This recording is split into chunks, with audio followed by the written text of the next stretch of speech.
আজি আমাৰ ভিডিঅ'টোৰ প্ৰথম কুৱেশ্যনটো হ'ব নেশ্যনেল ৱাইল্ড লাইফ গাইডিং অনাৰ 2025 কোনে লাভ কৰে, অৰ্থাৎ এই বঁটাটো 2025 চনত কোনে লাভ কৰে বুলি সুধিছে। আৰু ইয়াৰ ৰাইট এনচাৰটো হৈ যাব অপশ্যন নম্বৰ এ, অসমৰ বিতুপন কলঙে 2025 চনৰ নেশ্যনেল ৱাইল্ড লাইফ গাইডিং অনাৰ বঁটা লাভ কৰিবলৈ সক্ষম হয়।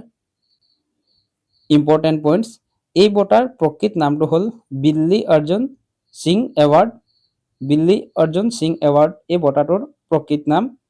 আৰু এই বঁটাটো তেখেতে লাভ কৰে বন্যপ্ৰাণী পথ প্ৰদৰ্শন আৰু সংৰক্ষণৰ উৎকৃষ্ট নিদৰ্শনৰ বাবে। বিতুপন এগৰাকী কাজিৰঙা ৰাষ্ট্ৰীয় উদ্যানৰ কৰ্মচাৰী। নেক্সট কুৱেশ্যন, শেহতীয়াকৈ SIES চন্দ্ৰশেখৰেন্দ্ৰ সৰস্বতী ৰাষ্ট্ৰীয় সন্মান কোনগৰাকী মুখ্যমন্ত্ৰীয়ে লাভ কৰে? ইয়াত কোনগৰাকী CMে লাভ কৰে বুলি সুধিছে। আৰু ইয়াৰ ৰাইট এনচাৰটো হৈ যাব option number D, doctor Himanta Biswa Sarma. অসমৰ মাননীয় মুখ্যমন্ত্ৰীদেৱে 2025 চনৰ এই SIES চন্দ্ৰশেখৰেন্দ্ৰ সৰস্বতী ৰাষ্ট্ৰীয় সন্মান লাভ কৰিবলৈ সক্ষম হয়।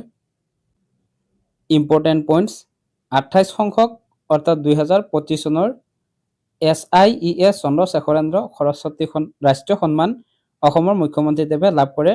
আৰু এই বঁটা তেখেতে লাভ কৰে বৃহৎ নিযুক্তি, ভূমি সংস্কৰণ আৰু জন কল্যাণমূলক আঁচনি ৰূপায়ণ কৰাৰ বাবে। আৰু এই সন্মানটো প্ৰদান কৰে চাউথ ইণ্ডিয়ান এছ'চিয়েশ্যন ছ'চাইটি, অৰ্থাৎ এই ছ'চাইটিটোৱে প্ৰতি বছৰে এই সন্মান প্ৰদান কৰে। নেক্সট কুৱেশ্যন, শেহতীয়াকৈ প্ৰেছ ক্লাব অফ ইণ্ডিয়াৰ সভানেত্ৰী হিচাপে কোন নিৰ্বাচিত হয়? ফাৰ্ষ্ট টাইম এগৰাকী মহিলা প্ৰেছ ক্লাব অফ ইণ্ডিয়াৰ সভানেত্ৰী হিচাপে নিৰ্বাচিত হয়। তেখেত হ'ল অসমৰে সংগীতা বৰুৱা পিছৰ্তি। সেয়েহে আমাৰ ইয়াৰ ৰাইট এনচাৰটো হৈ যাব option number A, Sangeeta Barua পিছৰ্তি। Important points, Sangeeta Barua press club of ইণ্ডিয়াৰ সভানেত্ৰী হোৱা প্ৰথমগৰাকী মহিলা, লগতে অসম বা উত্তৰ পূবৰ প্ৰথমগৰাকী ব্যক্তি যিয়ে প্ৰেছ ক্লাব অফ ইণ্ডিয়াৰ সভানেত্ৰী বা সভাপতি পদত অধিষ্ঠিত হয়। প্ৰেছ ক্লাব অফ ইণ্ডিয়া গঠন হৈছিল 20 ডিচেম্বৰ 1959 চনত। ইয়াৰ উপৰিও যদি সোধে প্ৰেছ কাউন্সিল অফ ইণ্ডিয়া অৰ্থাৎ PCI বৰ্তমান সভাপতি বা সভানেত্ৰী কোন, তেতিয়াহ'লে এনচাৰটো হৈ যাব ৰঞ্জনা প্ৰসাদ দেশাই। নেক্সট কুৱেশ্যন, শেহতীয়াকৈ কোনখন ৰাজ্যত শিল্পীৰ স্বাস্থ্য বীমা আঁচনি মুকলি কৰা হয়? আৰু ইয়াৰ ৰাইট এনচাৰটো হৈ যাব অপশ্যন নম্বৰ এ, অসম। শেহতীয়াকৈ অসমত অসমৰ শিল্পীসকলৰ বাবে স্বাস্থ্য বীমা আঁচনি ৰূপায়ণ কৰা হয় বা মুকলি কৰা হয়। ইম্পৰ্টেণ্ট পইণ্টছ, যোৱা 17 ডিচেম্বৰত এই আঁচনি ৰূপায়ণ কৰা হয়। আঁচনিখন মুকলি কৰে অসমৰ সাংস্কৃতিক পৰিক্ৰমা মন্ত্ৰী বিমল বৰাই। তেখেতে এই আঁচনিখন মুকলি কৰে। আৰু এই আঁচনিৰ জৰিয়তে ৰাজ্যৰ 18 বছৰৰ পৰা 70 বছৰৰ ভিতৰত সকলো শিল্পীকে 3 পৰা 6 লাখ টকা স্বাস্থ্য বীমা প্ৰদান কৰা হ'ব।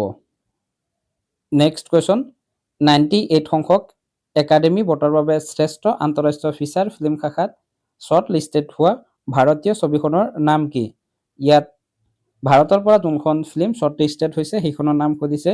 আৰু ইয়াৰ ৰাইট এনচাৰটো হৈ যাব অপশ্যন নম্বৰ বি, হোমবাউণ্ড। হোমবাউণ্ড ছবিখন 2026 চনত যি অস্কাৰ বঁটা প্ৰদান কৰা হ'ব আৰু তাৰে শ্ৰেষ্ঠ আন্তঃৰাষ্ট্ৰীয় ফিচাৰ ফিল্ম শাখাত শ্বৰ্ট লিষ্টেড হৈছে। ইম্পৰ্টেণ্ট পইণ্টছ, আৰু এই ছবিখন পৰিচালনা কৰিছিল নীৰজ গায়ৱান। নীৰজ গায়ৱানে ছবিখন পৰিচালনা কৰিছিল। ঠিক একেদৰে 2026 চনত যি 98 সংখ্যক একাডেমী বঁটাৰ বাবে এনিমেটেড ফিচাৰ শাখাত শ্বৰ্ট লিষ্টেড হৈছে মহাৱতাৰ নাৰাসিংহাম। মহাৱতাৰ নাৰাসিংহাম এই ছবিখনো শ্বৰ্ট লিষ্টেড হৈছে। নেক্সট কুৱেশ্যন, শেহতীয়াকৈ পণ্ডুৰা খাদী এখন বিশেষ ধৰণৰ কাপোৰ হয় যিয়ে ভৌগোলিক সূচক অৰ্থাৎ GI টেগ লাভ কৰে। এইখন কোন ৰাজ্যৰ, অৰ্থাৎ কোনখন ষ্টেটৰ হয় বুলি সুধিছে। আৰু ইয়াৰ ৰাইট এনচাৰটো হৈ যাব option number B, Andhra Pradesh. Ponduru khadi এই বিশেষ ধৰণৰ খাদী কাপোৰ অন্ধ্ৰপ্ৰদেশৰ হয়, যিয়ে শেহতীয়াকৈ GI টেগ লাভ কৰিবলৈ সক্ষম হয়। ইম্পৰ্টেণ্ট পইণ্টছ, শেহতীয়াকৈ অন্ধ্ৰপ্ৰদেশৰ শ্ৰীকাকুলাম জিলাৰ পণ্ডুৰা খাদীয়ে GI টেগ অৰ্থাৎ জিঅ'গ্ৰাফিকেল ইণ্ডিকেশ্যন টেগ লাভ কৰে। এই খাদী প্ৰস্তুত কৰিবলৈ থলুৱা পাহাৰৰ পৰা কটনৰ ব্যৱহাৰ কৰা হয়।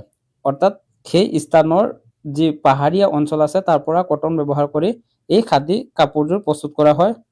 ভাৰত চৰকাৰৰ বাণিজ্য আৰু উদ্যোগ মন্ত্ৰালয়ে GI টেগ প্ৰদান কৰে। নেক্সট কুৱেশ্যন, আইদেউ সন্দিকৈ বঁটা 2025 কোনে লাভ কৰে? 2025 চনত যি আইদেউ সন্দিকৈ বঁটা প্ৰদান কৰা হৈছিল আৰু এই বঁটা কোনে লাভ কৰিছে বুলি সুধিছে। ইয়াৰ ৰাইট এনচাৰটো হৈ যাব অপশ্যন নম্বৰ বি, গীতাৱলী ৰাজকুমাৰী। গীতাৱলী ৰাজকুমাৰীয়ে শেহতীয়াকৈ 2025 চনত যি আইদেউ সন্দিকৈ বঁটা প্ৰদান কৰা হৈছিল সেই বঁটা লাভ কৰিবলৈ সক্ষম হয়। ইম্পৰ্টেণ্ট পইণ্টছ, প্ৰথম অসমীয়া মহিলা অভিনেত্ৰী অৰ্থাৎ ফাৰ্ষ্ট অসমীয়া অভিনেত্ৰী আইদেউ সন্দিকৈৰ দ্বিবিংশতিতম স্মৃতি দিৱস উপলক্ষে এই বঁটাটো প্ৰদান কৰা হয়। অসমৰ প্ৰথম মহিলা অভিনেত্ৰী আছিল আইদেউ সন্দিকৈ। তেখেতে জয়মতী ছবিখনত অভিনয় কৰিছিল আৰু তেখেতৰ দ্বিবিংশতিতম স্মৃতি দিৱস উপলক্ষে এই বঁটাটো প্ৰদান কৰা হয় যোৱা 17 ডিচেম্বৰত। আৰু এই সন্মান লাভ কৰে অভিনেত্ৰী গীতাৱলী ৰাজকুমাৰীয়ে। বঁটাটো প্ৰদান কৰে ঠাই আহোম যুৱ পৰিষদ অসম আৰু গোলাঘাট জিলা সমিতি, এই দুয়োটা অনুষ্ঠানে মিলি এই বঁটাটো প্ৰদান কৰে। নেক্সট কুৱেশ্যন, আইদেউ সন্দিকৈ সোঁৱৰণী বঁটা 2025 কোনগৰাকী অভিনেত্ৰীক প্ৰদান কৰা হয়? ইয়াত আইদেউ সন্দিকৈ সোঁৱৰণী বঁটা 2025 কোনগৰাকী অভিনেত্ৰীক প্ৰদান কৰা হয় বুলি সুধিছে আৰু ইয়াৰ ৰাইট এনচাৰটো হৈ যাব option number D, doctor Jahanara Begum. Doctor Jahanara বেগমক 2025 চনৰ আইদেউ সন্দিকৈ সোঁৱৰণী বঁটা 2025 প্ৰদান কৰা হয়। ইম্পৰ্টেণ্ট পইণ্টছ, আইদেউ সন্দিকৈ বঁটা 2025 যেনেধৰণে যি কাৰণত প্ৰদান কৰা হৈছিল সেই একে কাৰণতে অৰ্থাৎ অসমৰ প্ৰথম মহিলা অভিনেত্ৰী আইদেউ সন্দিকৈৰ দ্বিবিংশতিতম স্মৃতি দিৱস উপলক্ষে বঁটাটো প্ৰদান কৰা হয় 17 ডিচেম্বৰত। বঁটাটো প্ৰদান কৰে সদৌ অসম লেখিকা সমাৰোহ সমিতিয়ে। নেক্সট কুৱেশ্যন, লোকপ্ৰিয় গোপীনাথ বৰদলৈ আন্তৰ্জাতিক বিমানবন্দৰৰ নতুন টাৰ্মিনেল কেতিয়া উদ্বোধন কৰা হয়? শেহতীয়াকৈ লোকপ্ৰিয় গোপীনাথ বৰদলৈ আন্তৰ্জাতিক বিমানবন্দৰৰ নতুন টাৰ্মিনেলটো উদ্বোধন কৰা হয় আৰু কেতিয়া উদ্বোধন কৰা হৈছিল বুলি সুধিছে। ইয়াৰ ৰাইট এনচাৰটো হৈ যাব option number C, 20 December. 20 December 2025ত এই টাৰ্মিনেলটো উদ্বোধন কৰে ভাৰতৰ প্ৰধানমন্ত্ৰী নৰেন্দ্ৰ মোদীয়ে। যোৱা 20 ডিচেম্বৰত ভাৰতৰ প্ৰধানমন্ত্ৰী নৰেন্দ্ৰ মোদীয়ে এই টাৰ্মিনেলটো উদ্বোধন কৰে। লোকপ্ৰিয় গোপীনাথ বৰদলৈ বিমানবন্দৰখন ক'ত অৱস্থিত যদি সোধে তেতিয়াহ'লে হ'ব গুৱাহাটীৰ বৰঝাৰত অৱস্থিত আৰু বিমানবন্দৰখন 1958 চনত স্থাপন হৈছিল, কিন্তু আন্তৰ্জাতিক বিমানবন্দৰৰ মৰ্যাদা লাভ কৰে 2000 চনত। পুৰণি নাম আছিল বৰঝাৰ বিমানবন্দৰ, পিছত অসমৰ প্ৰথমগৰাকী মুখ্যমন্ত্ৰী গোপীনাথ বৰদলৈদেৱৰ নামত নামাকৰণ কৰা হয়। নেক্সট কুৱেশ্যন, শেহতীয়াকৈ ৰাম সুতাৰৰ মৃত্যু হয়, তেখেত কিহৰ লগত জড়িত আছিল? ৰাম সুতাৰৰ মৃত্যু হয়, ছবিত দেখা পাইছে তেখেত আছিল ৰাম সুতাৰ। তেখেতৰ মৃত্যু হয় শেহতীয়াকৈ, তেখেত কিহৰ লগত জড়িত বুলি সুধিছে আৰু ইয়াৰ ৰাইট এনচাৰটো হৈ যাব অপশ্যন নম্বৰ চি, ভাস্কৰ্য শিল্পী। ৰাম সুতাৰ এগৰাকী প্ৰখ্যাত ভাস্কৰ্য শিল্পী আছিল।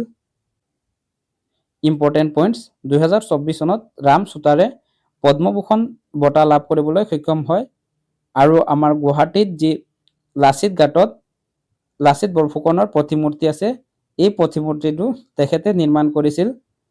ইয়াৰ উপৰিও ষ্টেচু অফ ইউনিটি ৰাম সুতাৰৰে, অৰ্থাৎ ষ্টেচু অফ ইউনিটিৰ মূল ভাস্কৰ্যবিদ আছিল ৰাম সুতাৰ। নেক্সট কুৱেশ্যন, 2025 চনৰ ছৈয়দ মুস্তাক আলী ট্ৰফী কোন দলে লাভ কৰে? 2025 চনত যি ছৈয়দ মুস্তাক আলী ট্ৰফী হৈ গৈছিল, এই ট্ৰফীটো কোনে অৰ্থাৎ কোনটো দলে লাভ কৰে বুলি সুধিছে। ইয়াৰ ৰাইট এনচাৰটো হৈ যাব অপশ্যন নম্বৰ বি, উত্তৰাখণ্ড। উত্তৰাখণ্ডে 2025 চনৰ ছৈয়দ মুস্তাক আলী ট্ৰফীটো লাভ কৰিবলৈ সক্ষম হয়। ইম্পৰ্টেণ্ট পইণ্টছ, পোন প্ৰথমবাৰৰ বাবে অৰ্থাৎ ফাৰ্ষ্ট টাইম উত্তৰাখণ্ডে হাৰিয়ানাক হৰুৱাই এই খিতাপ লাভ কৰে। প্ৰতিযোগিতাখন T20 ফৰ্মেটত খেলা হয় আৰু প্ৰতিযোগিতাখনৰ ফাৰ্ষ্ট এডিশ্যন 2006 আৰু 2007 চনত অনুষ্ঠিত হৈছিল। Next question, squash world cup 2025 কোন দলে লাভ কৰে? শেহতীয়াকৈ ইণ্ডিয়াত অনুষ্ঠিত হৈ যোৱা স্কোৱাছ ৱৰ্ল্ড কাপ 2025 ভাৰতে লাভ কৰিবলৈ সক্ষম হয়। সেয়েহে আমাৰ ইয়াৰ ৰাইট এনচাৰটো হৈ যাব অপশ্যন নম্বৰ এ, ইণ্ডিয়া। ইম্পৰ্টেণ্ট পইণ্টছ, প্ৰতিযোগিতাখন ভাৰতৰ চেন্নাইত অনুষ্ঠিত হয়। ভাৰতে হংকঙক ফাইনেল খেলখনত 3-0 ব্যৱধানত পৰাস্ত কৰি প্ৰথমবাৰৰ বাবে এই খিতাপ লাভ কৰে। এই squash world cup first time অনুষ্ঠিত হৈছিল 1996 চনত। নেক্সট কুৱেশ্যন, 2026 চনৰ ব্ৰিক্স ছামিট কোন দেশত অনুষ্ঠিত হ'ব? অৰ্থাৎ 2026 চনত যি ব্ৰিক্সৰ অধিৱেশন অনুষ্ঠিত হ'ব সেইখন কোন দেশত অনুষ্ঠিত হ'ব বুলি সুধিছে। আৰু ইয়াৰ ৰাইট এনচাৰটো হৈ যাব অপশ্যন নম্বৰ বি, ইণ্ডিয়া। 2026 চনত ব্ৰিক্স ছামিট ভাৰতত অনুষ্ঠিত হ'ব। ইম্পৰ্টেণ্ট পইণ্টছ, ব্ৰিক্স গঠন হৈছিল 16 জুন 2006 চনত। 2006 চনৰ 16 জুনত ব্ৰিক্স গঠন হৈছিল। আৰম্ভণিত ইয়াত 4খন দেশ আছিল আৰু সেই 4খন দেশ হ'ল ব্ৰাজিল, ৰাছিয়া, ভাৰত আৰু চীন। এই 4খন দেশে মিলি এই সংগঠনটো গঠন কৰিছিল। কিন্তু বৰ্তমান ইয়াত মুঠ 10খন দেশ আছে। সেই দেশকেইখন হৈ যাব Brazil, Russia, India, China, south Africa. South Africa 2010 চনত ইয়াত চামিল হৈছিল। ইজিপ্ত, ইথিওপিয়া, ইণ্ডোনেছিয়া, ইৰাণ আৰু UAE। এই 10খন দেশ হ'ল ব্ৰিক্সৰ বৰ্তমান সদস্য ৰাষ্ট্ৰ। নেক্সট কুৱেশ্যন, শেহতীয়াকৈ the first class of the order of Oman এই বঁটাটো কোনে লাভ কৰে?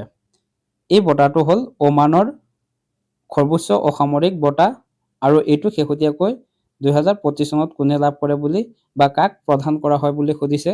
ইয়াৰ ৰাইট এনচাৰটো হৈ যাব অপশ্যন নম্বৰ এ, নৰেন্দ্ৰ মোদী। ভাৰতৰ প্ৰধানমন্ত্ৰী নৰেন্দ্ৰ মোদীয়ে 2025 চনৰ the first class of the order of Oman এই বঁটাটো বা এই সন্মান লাভ কৰে। ইম্পৰ্টেণ্ট পইণ্টছ, শেহতীয়াকৈ ওমানৰ সৰ্বোচ্চ অসামৰিক সন্মান the first class of the order of Oman ভাৰতৰ প্ৰধানমন্ত্ৰী নৰেন্দ্ৰ মোদীক প্ৰদান কৰা হয়। ইয়াৰ লগে লগে 29খন দেশৰ সৰ্বোচ্চ সন্মান লাভ কৰা প্ৰধানমন্ত্ৰী হিচাপে পৰিগণিত হয়। অৰ্থাৎ প্ৰধানমন্ত্ৰী নৰেন্দ্ৰ মোদীয়ে এতিয়ালৈকে 29খন দেশৰ সৰ্বোচ্চ অসামৰিক সন্মান লাভ কৰিবলৈ সক্ষম হৈছে। নেক্সট কুৱেশ্যন, 2025 চনৰ Filmfare OTT award for break through performance by a নিউকামাৰৰ সন্মান কোনে লাভ কৰে? এই বঁটাটো 2025 চনত কোনে লাভ কৰে বুলি সুধিছে আৰু ইয়াৰ ৰাইট এনচাৰটো হৈ যাব option number A, Archita Agarwal. Archita আগৰৱালে 2025 চনৰ Filmfare OTT award for break through performance by a নিউকামাৰৰ সন্মান লাভ কৰিবলৈ সক্ষম হয়। ইম্পৰ্টেণ্ট পইণ্টছ, 2025 চনৰ এই বঁটাটো অসমৰ অৰ্চিতা আগৰৱালে তেখেতৰ হিন্দী ফিল্ম ডেথ স্পীচত অভিনয় কৰাৰ বাবে এই সন্মান লাভ কৰে আৰু এই সন্মান লাভ কৰা উত্তৰ পূব ভাৰতৰ প্ৰথমগৰাকী অভিনেত্ৰী হিচাপে পৰিগণিত হয়। এই বঁটাটো তেখেতক প্ৰদান কৰা হয় যোৱা 15 ডিচেম্বৰত অনুষ্ঠিত হোৱা এখন অনুষ্ঠানত। এইখিনি আছিল আজিৰ আমাৰ ভিডিঅ'টোত আলোচনা কৰিবলগীয়া উইকলি কাৰেণ্ট এফেয়াৰৰ কুৱেশ্যন এণ্ড এনচাৰ। কুৱেশ্যনখিনি যদি ইম্পৰ্টেণ্ট বুলি ভাবে তেতিয়াহ'লে কুৱেশ্যনখিনি নোট ডাউন কৰি যাব যাতে পৰীক্ষাৰ সময়ত আপোনালোকৰ ৰিভিজনত কোনো ধৰণৰ অসুবিধা নহয়। আৰু এই কুৱেশ্যনখিনি আমি চিলেক্ট কৰিছোঁ আগন্তুক হ'বলগীয়া আছাম পুলিচ ABUB বা SI ADRE 3.0 বা গুৱাহাটী হাইকোৰ্টৰ যি JAA এক্সাম আছে এই এক্সামসমূহত আহিব পৰাকৈ বাছনি কৰি আছোঁ। আপোনালোকে উইকলি কুৱেশ্যনখিনি লিখি যাব, লগতে আমি মান্থলি কুৱেশ্যনখিনি ৰিভিজনো কৰোঁ। সেই ভিডিঅ'খিনিও আপোনালোকে চাই মনত ৰাখি থৈ যাব যাতে পৰীক্ষাৰ সময়ত কাৰেণ্ট এফেয়াৰৰ কোনো ধৰণৰ কুৱেশ্যন এৰি আহিবলগীয়া নহয়। ইয়াৰ পিছত প্ৰতিটো ভিডিঅ'ত আমি আপোনালোকলৈ যেনেকৈ কুৱেশ্যন আগবঢ়াওঁ আজিও এটি কুৱেশ্যন লৈ আহিছোঁ আৰু সেই কুৱেশ্যনটো হৈ যাব শেহতীয়াকৈ ক'ত এখন শ্বহীদ স্মাৰক ক্ষেত্ৰ নিৰ্মাণ কৰা হয়। শেহতীয়াকৈ অসমৰ ক'ত এখন শ্বহীদ স্মাৰক ক্ষেত্ৰ নিৰ্মাণ কৰা হৈছিল বা মুকলি কৰা হয়। ইয়াৰে 4টা অপশ্যন দিয়া আছে। অপশ্যনখিনিৰ ভিতৰত আপোনালোকে ৰাইট এনচাৰটো কমেণ্টত জনাওক আৰু নহ'লে ইয়াৰ এনচাৰটো আমি ডেছক্ৰিপশ্যনত দি দিম, তাৰ পৰা গৈও কুৱেশ্যন এনচাৰটো জানি ল'ব পাৰিব। যদি ভিডিঅ'খিনি ভাল পায় তেতিয়াহ'লে ভিডিঅ'টোত এটি লাইক কৰি দিব আৰু আমাৰ চেনেলটো এতিয়ালৈকে যদি ছাবস্ক্ৰাইব কৰা নাই তেতিয়াহ'লে চেনেলটো ছাবস্ক্ৰাইব কৰি ৰাখিব। নেক্সট ভিডিঅ'খিনিৰ আপডেট পাবলৈ ভিডিঅ'টো শেষলৈ চোৱাৰ বাবে ধন্যবাদ। জয় আই অসম।